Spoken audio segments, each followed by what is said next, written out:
The air in the courtroom was thick and sterile, a stark contrast to the storm raging inside me. I sat perfectly still, hands clasped tightly in my lap, focusing on keeping my breathing even. Every instinct screamed at me to curl up, to disappear, but years of living with Marcus had taught me a chilling composure. I was Riley, an architect who used to build worlds on paper, now fighting for my own reality to not crumble in this sterile room. Marcus sat at the table opposite, looking utterly calm, the picture of a concerned father. His suit was crisp, his expression controlled. If you didn't know him, you'd think he was just a man seeking what was best for his son. His lawyer, Clarissa Hayes, was a study in professional ruthlessness, sharp eyes, an immaculate power suit, and a voice that could make blatant lies sound like undeniable facts. Clarissa stood and addressed the judge, her voice smooth and unwavering. She began painting a picture of me that I barely recognized, a caricature of instability and erratic behavior. She used words like volatile, unpredictable, and incapable of providing a stable environment. Each word felt like a stone thrown at the carefully constructed wall I'd built to protect myself and Liam. I stared ahead, my lawyer, Ms. Davies, a kind, steady presence beside me, occasionally whispering advice I barely registered. My focus was on surviving this moment, on not showing any reaction Marcus or his lawyer could twist. Then came the strike I hadn't anticipated, the blow that took the air from my lungs. Clarissa paused, looked directly at the judge, and delivered the line with chilling precision. Furthermore, Your Honor, we must consider Ms. Riley's documented history of severe mental health issues. Her own sister, Ms. Stella Chen, was compelled to have her involuntarily committed to a psychiatric facility just 3 years ago due to an acute episode of dangerous instability. My world tilted. Committed? Stella? The words ricocheted in my skull. My mind flashed back to that night. The night Marcus had pushed me to the absolute breaking point, the frantic calls he'd made afterwards. Is that what he told Stella? Is that what he told everyone? Shame, confusion, and a horrifying fear for my son's future washed over me. Had Stella truly believed that? Had she gone that far? The possibility, planted by Marcus's years of gaslighting, was a poison spreading through me. Clarissa Hayes looked at me then, and a cold, professional smirk touched her lips. Marcus still didn't look at me, but I felt his presence, a silent, cruel satisfaction radiating from him. He had done it. He had weaponized the deepest wound, the perceived betrayal by my own sister. Ms. Davies whispered, "Do you want to respond? We can challenge that." I shook my head mutely. My throat was too tight, my voice trapped by shock and a sudden, paralyzing doubt. How could I even begin to untangle that lie in this formal setting? Any emotional outburst would only confirm their narrative. I chose silence, a desperate, fragile hope that the truth, somehow, would find its way to the light. The judge made a note, her expression serious. The weight of the accusation, the stain of the lie, settled over the courtroom. I felt utterly alone, adrift in a sea of fabricated reality.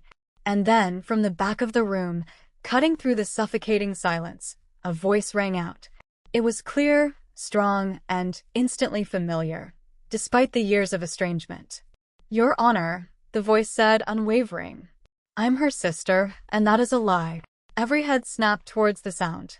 The judge looked up, surprised. Clarissa Hayes's smirk vanished, replaced by a look of shock and annoyance. Marcus froze, his composed facade cracking just for a second. "Stella." She stepped out from the back row, looking determined, formidable even.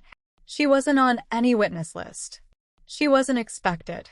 She started walking down the aisle towards the front, her presence commanding the space, and in that moment, everything shifted. Before Marcus, I was Riley, an architect who lived and breathed the possibilities of structure and form. I loved the precision, the challenge of bringing complex designs to life. My career wasn't just a job. It was a core part of my identity, a testament to my ability to build solid, beautiful things. My relationship with my sister, Stella, was just as foundational. She was my confidant, my anchor, the person who knew me better than anyone else in the world. We talked daily, shared everything, dreams, fears, the mundane details of life. I met Marcus at an industry event. He was captivating, effortlessly charming, with an intensity that felt intoxicating. He seemed genuinely fascinated by my work, asked insightful questions, and made me feel like the most brilliant, interesting person in the room. He didn't just sweep me off my feet. He felt like he saw my potential, celebrated my strength. Within months, he was my whole world. The subtle shifts started after we married. Little by little, he began to chip away at my independence. It wasn't overt control at first. He'd question my long hours in the studio, framing it as concern for my stress levels, but subtly implying my passion was excessive or took away from him. "Do you really need to work that late, Ree? We could be home relaxing." My colleagues became stressful influences or cutthroat, making me feel like staying away from work events was healthier for me. My friends, especially Sarah, my closest friend from college, were deemed too dramatic or negative. He'd twist conversations, share snippets out of context, plant seeds of doubt about their loyalty or intentions. "Did you know Sarah said that about your new project?" I wouldn't trust her. Slowly, painfully, I distanced myself, believing he was protecting me, helping me prune away the negativity in my life. Then he turned his attention to Stella. Marcus seemed to see her as a direct threat because our bond was so strong, so separate from him. He couldn't isolate me from her easily, so he started fabricating conflict. He'd accidentally forward emails that appeared to show Stella complaining about me, twist things she said on the phone, or invent scenarios where she was supposedly undermining our marriage or criticizing him behind his back. He was incredibly convincing, presenting his distortions with calm, reasoned arguments. "I'm just telling you this because I don't want you to get hurt, Ree. Stella loves to stir up drama. You know that." My relationship with Stella became strained. Conversations felt awkward, guarded. I started editing myself, afraid of what Marcus would hear or twist later. Stella tried to reach out, sensing the distance, asking if everything was okay. But Marcus had filled my head with so much doubt and false information that I started seeing her through his warped lens, critical, overly involved, trying to cause problems. The last time we spoke before the long silence was a tense argument over something trivial Marcus had blown out of proportion. I hung up, heartbroken and convinced Stella was siding against me, just as Marcus said she would. The silence that followed wasn't just lack of communication, it was a chasm Marcus had meticulously carved between us. As the years went by, the golden cage Marcus built became smaller, the bars more visible. The subtle control escalated into something far more pervasive and cruel. He didn't just question my spending, he took complete control of our finances. All money went into accounts only he managed. I had to ask him for funds for groceries, for clothes for Liam, even for a cup of coffee. He'd question every request, make me feel like a child asking for an allowance, imply I was irresponsible or wasteful. This financial stranglehold was terrifying. It made leaving feel impossible. His sabotage of my career became more direct, more damaging. I was working on a major project, the kind that could define my professional future. Marcus would deliberately cause disruptions, scheduling urgent family matters that made me miss crucial site meetings, deleting files from my laptop claiming he thought they were backups, forging emails that made me look unresponsive or unprofessional to clients or my firm partners. My performance suffered. I started missing deadlines, making mistakes I never would have before. My reputation, something I had built over a decade, began to crumble. I felt constantly overwhelmed, incompetent, like I was losing my touch. Marcus offered false sympathy, saying maybe architecture was too much pressure for me, reinforcing his narrative that I was unstable, that I couldn't handle stress like other people. David, a colleague who used to be friendly, started avoiding me, looking uncomfortable, a clear sign that Marcus's poison had spread even there. The gaslighting became a constant, suffocating fog. Marcus would deny things he'd said minutes earlier, twist past events, make me question my own memory, my own perceptions of reality. "You're imagining things, Riley. That never happened. You're being paranoid." I started second-guessing everything, losing faith in my own mind. I felt like I was going crazy, exactly what he wanted. Our son Liam was 7 then, a sensitive, bright boy who was starting to notice. He wasn't oblivious to the tension, the quiet fear that permeated our home. He became more withdrawn, spoke less, walked on eggshells, trying desperately to be invisible, to not trigger Marcus's displeasure. Seeing the light dimming in his eyes, because of the environment Marcus created, was a constant, agonizing pain. Then came the incident Marcus deliberately engineered, the one he would later twist into his cruelest lie to Stella. I was exhausted, stressed from a major deadline Marcus had sabotaged, grappling with his latest financial restriction that left me feeling penniless. He picked a fight over something trivial, but he pushed and pushed, bringing up old insecurities, twisting my words, blocking me when I tried to walk away. He was calm, deliberate, enjoying my distress. I felt everything cracking, the years of pressure, the isolation, the gaslighting.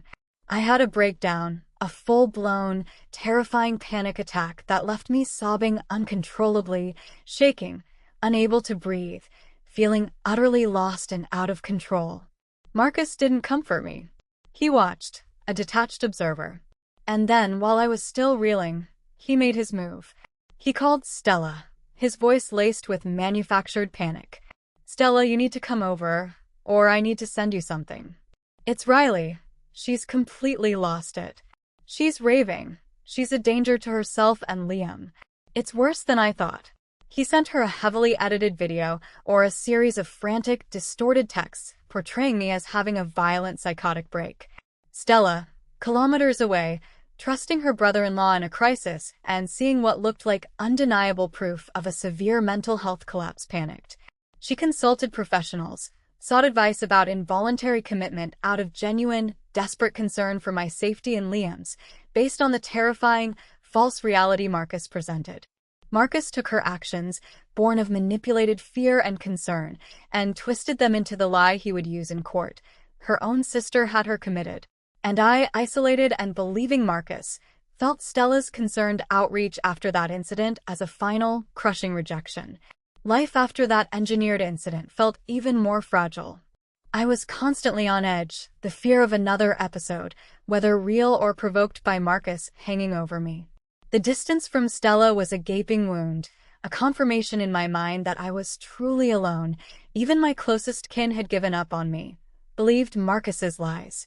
But seeing Liam's fear was the fire that slowly began to melt the ice around my resolve. He stopped asking questions, just watched, his eyes reflecting the tension in the house. I couldn't bear the thought of him internalizing this, growing up thinking this was normal, or worse, that I was the source of the chaos Marcus created. The breaking point wasn't a single fight, but a calculated act of cruelty that Marcus performed after I gently pushed back on a ridiculous financial restriction. He didn't yell. He walked into my old study, the room that used to be my sanctuary. On a shelf sat the architectural model of my final project from university, the one that won accolades and launched my career, a complex, beautiful structure I'd spent months building by hand. It wasn't just a model. It symbolized my dreams, my skill, the person I was before him. Marcus picked it up, looked at me with cold, empty eyes, and calmly, deliberately, smashed it against the desk. Tiny, intricate pieces flew everywhere. Balsa wood shattered, wires snapped, the carefully crafted facade crumbled into dust. He didn't say a word, just watched the destruction, his face devoid of emotion, except for a flicker of chilling satisfaction. Liam was standing in the doorway, drawn by the noise. He didn't cry out.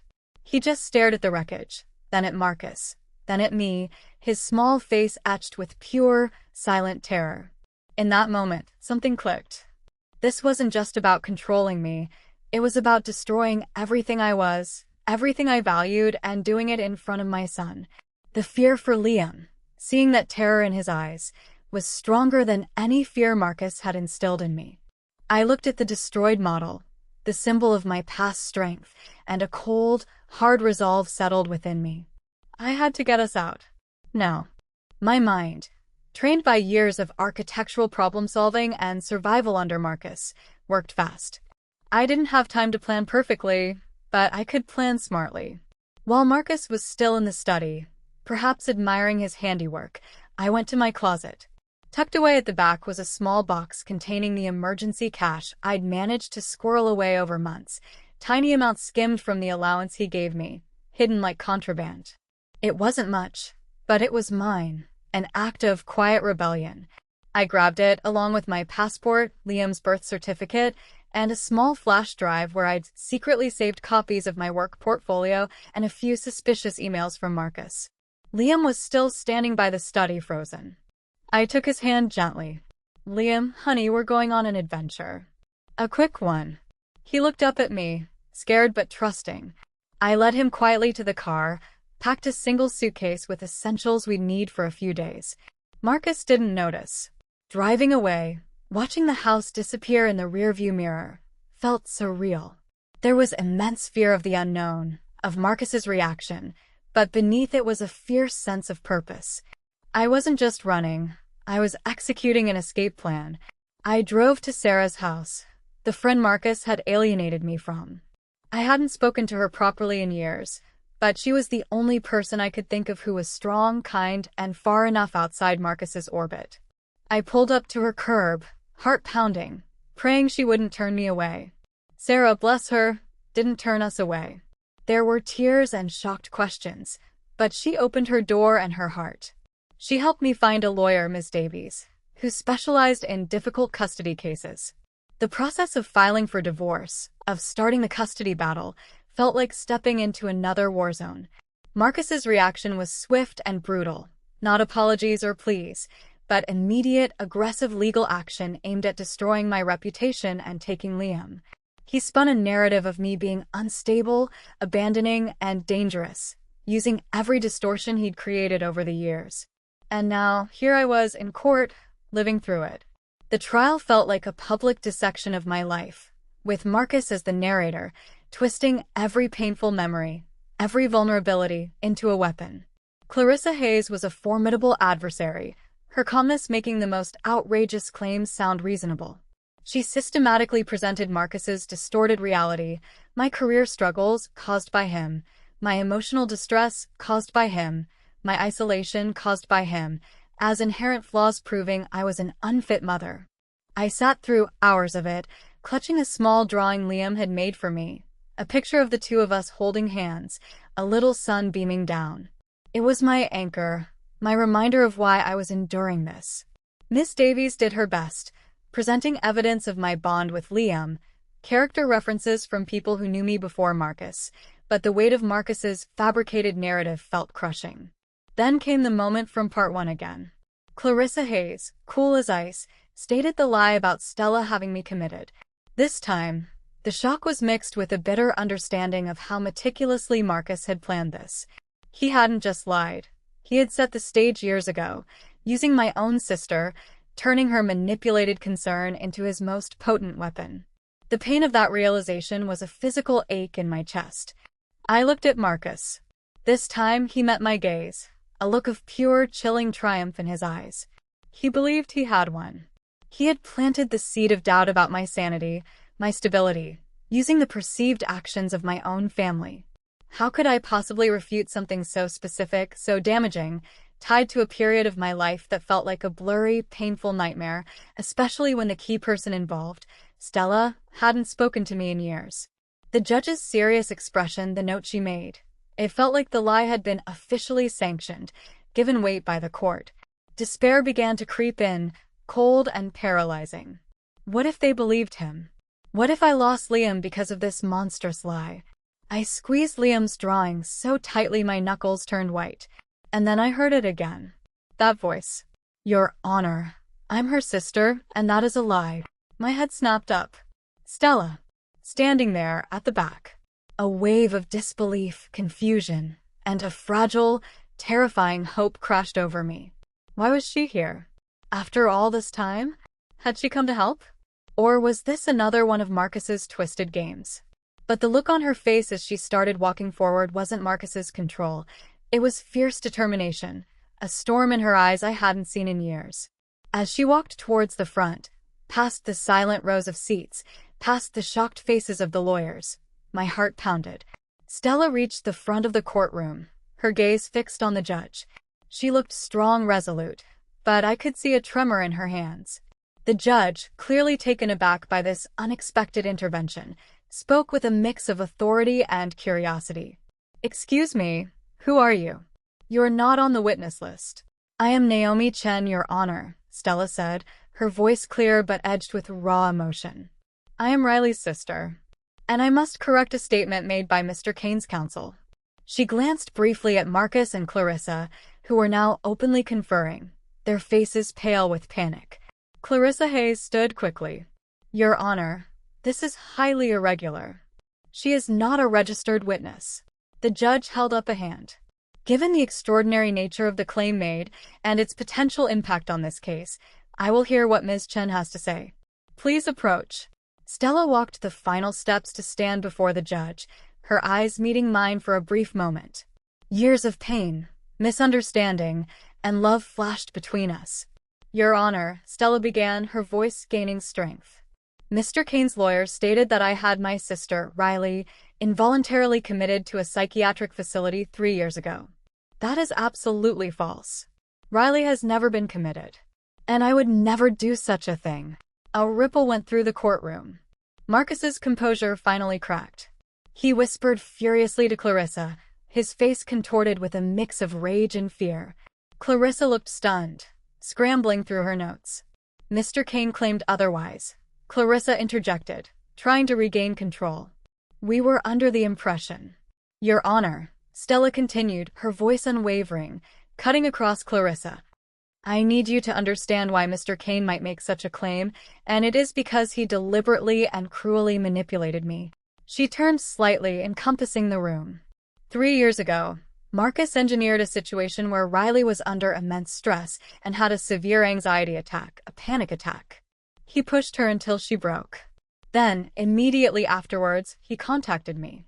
He told me Riley had lost her mind, that she was raving, dangerous, a threat to herself and Liam. He sent me distorted videos, out-of-context texts, painting a terrifying picture of a psychotic break. Stella's voice trembled slightly, but her resolve didn't waver. I was kilometers away, I couldn't get to her, and I trusted him. I believed his panicked, terrifying account. I genuinely feared for her life and my nephew's safety. In my desperation, based on the false reality Marcus created, I did consult with mental health professionals and lawyers about what steps someone takes to help a sibling who seems to be in acute crisis. I was trying to understand options for help, potentially guardianship if she was as incapacitated as he claimed. She looked directly at Marcus, her voice filled with bitter understanding. Marcus took my frantic, manipulated attempts to get Riley help and twisted them into this monstrous lie that I had her committed. He weaponized my fear, my concern, turning me against my own sister. I realized the extent of his manipulation later, saw glimpses of his true nature, but the damage was done. He had driven a wedge between us based on a lie he intended to use all along. The courtroom was utterly silent. The judge was listening intently, her expression one of growing suspicion and disapproval. Marcus was rigid, his face pale, his eyes darting between Stella and the judge. Clarissa Hayes looked like she wanted the floor to swallow her whole. There was no commitment, Your Honor, Stella stated again firmly.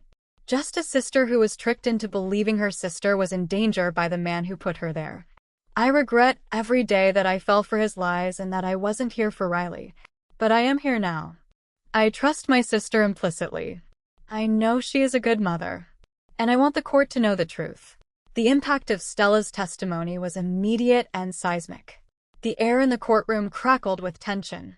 Marcus's carefully constructed image lay in ruins at his feet.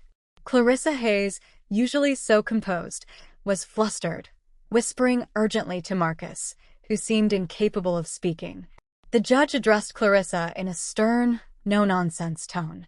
Counsel, you presented a very serious claim to this court without documentation. Can you explain why?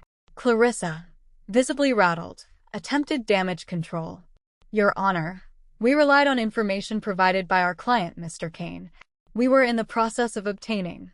Were you in the process, the judge interrupted sharply, of verifying information your client provided before presenting it as fact in a child custody case?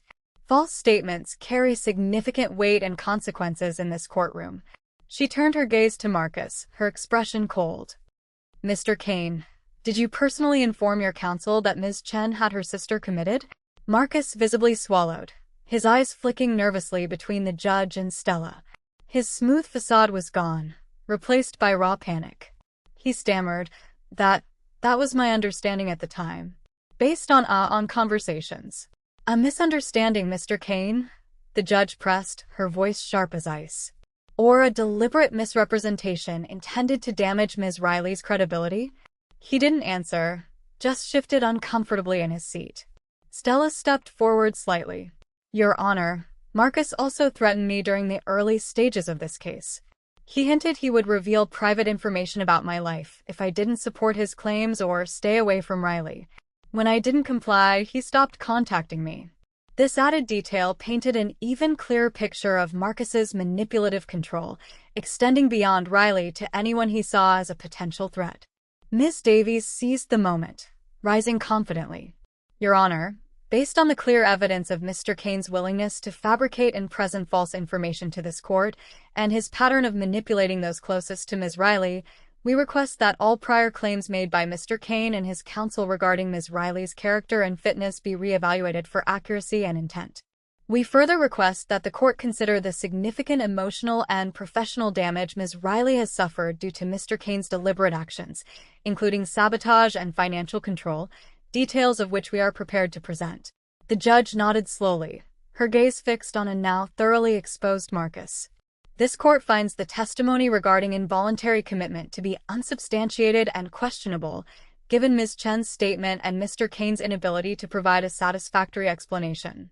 The credibility of claims made by Mr. Kane and his counsel has been significantly undermined. She announced a short recess to consider the impact of this revelation. During the recess, the tense courtroom emptied quickly. I remained in my seat for a moment, trying to process the whirlwind. Stella walked over, kneeling beside my chair.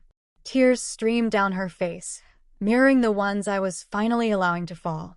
Oh, Ree, she whispered, her voice thick with emotion. I'm so sorry. He lied to me. He made it look so real. I was so scared for you. I let him do this. I reached out, pulling her into a tight embrace. Years of pain and misunderstanding melted away in that moment of shared truth and sorrow. You're here, I choked out. You came. I found out more about his lies a few months ago, Stella explained softly, pulling back but keeping my hands in hers. I've been trying to figure out how to fix it, how to reach you.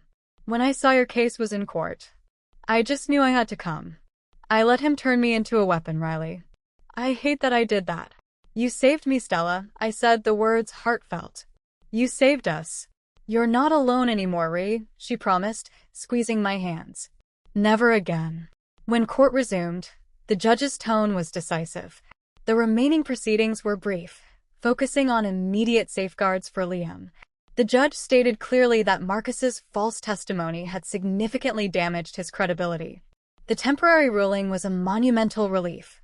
Riley was granted primary temporary custody, with Marcus's visits being supervised immediately by a third party. Comprehensive psychological evaluations were ordered for both of us, with specific instructions to assess for manipulative or controlling behaviors. This wasn't the final order, but it was a clear indication of how the tide had turned. Leaving the courtroom with Stella by my side felt like stepping out of a long, dark tunnel into the sunlight. We didn't talk much at first, just walked together, the silence comfortable rather than strained for the first time in years. That physical presence, her simply being there, meant everything. The psychological evaluation was intense, but having Stella's testimony and my own quiet documentation, the saved cash, the flash drive with files Marcus tried to delete, the notes I'd kept about his emergencies, helped create a clearer picture. The evaluators saw through Marcus's charm, recognizing the pattern of narcissistic control and manipulation.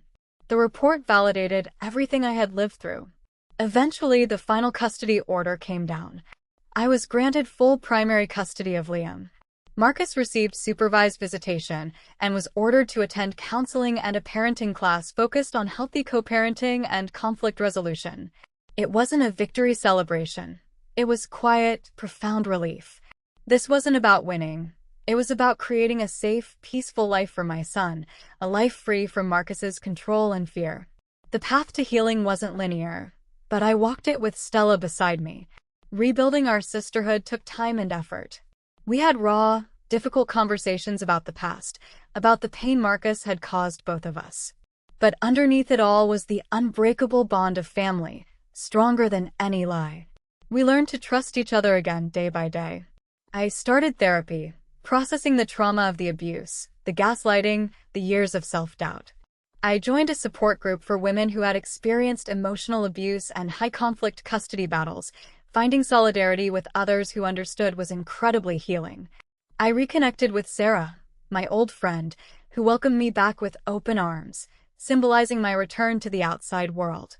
Reclaiming my identity as an architect was crucial. I found a new firm, started designing again, pouring my energy into creating solid, beautiful structures. It was therapeutic, a way to rebuild not just buildings but myself. David, my former colleague, reached out when he heard I was back in the field, sharing a brief, supportive message that confirmed he'd suspected something was wrong when I was struggling before. Liam thrived. He started laughing more, talking more, his anxiety fading. One evening, while building a complicated Lego castle together, he looked up at me, his eyes bright and clear, and said, "Mommy, you seem happy again." That simple sentence, so full of innocent observation, brought me to tears. Life isn't perfect. There are still challenges, moments of fear or doubt. But I'm not that woman frozen in the courtroom anymore, paralyzed by lies and isolation. I'm Riley, the architect, the mother, the sister, stronger for having survived. Marcus tried to demolish my life, but he only cleared the ground for me to build something new, something stronger, with solid foundations and room for joy. Stella's voice in that courtroom didn't just speak the truth. It shattered the illusion Marcus had built and gave me back my life. It taught me that the truth doesn't always roar. Sometimes, it just needs one clear voice to cut through the lies. And sometimes, when you feel most alone, the person you thought you lost is the one who helps you find your way back home. My story is one of surviving manipulation, fighting for my son, and rebuilding sisterhood. If you're in a similar place, feeling lost, controlled, or like your voice doesn't matter, remember this. Your truth has power. Even when someone tries to silence it, even when you feel too scared to speak, it's still there, waiting for its moment. And sometimes, all it takes is one voice, one moment of courage to change everything. Find your Stella or be your own Stella. Your story matters.